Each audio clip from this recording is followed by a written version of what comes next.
All right, so Q factor and critically damped systems, right?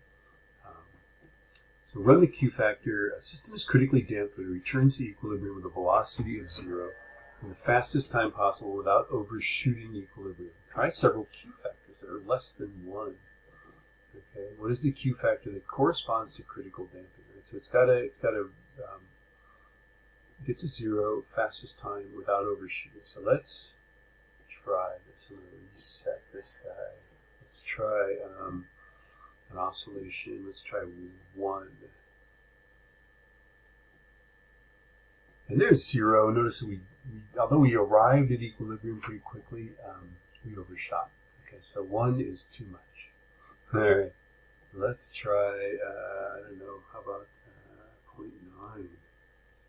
Is that the right one? No, 0.9 still overshoots. All right, let's try 0.8. Oh, and 0.8 overshoots. I wonder what that critical value for Q is. Let's try 0.7.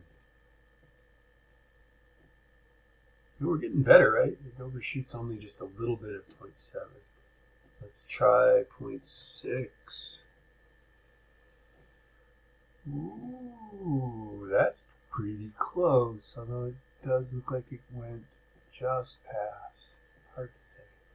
0.6 looks pretty good to me, but of course I know what the answer is, so there's some confirmation bias. It's like, ooh.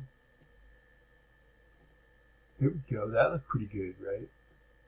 All right. Notice that takes just over a cycle to get there. Let's try 0.4.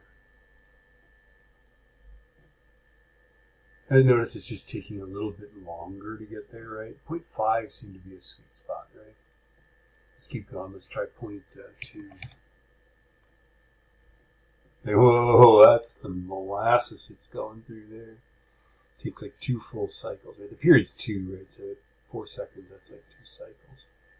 Okay, so then the question is 0.6 better or 0.5? Let's try 0.6.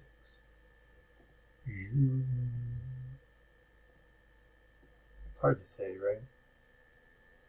The answer is supposed to be that it's 0.5.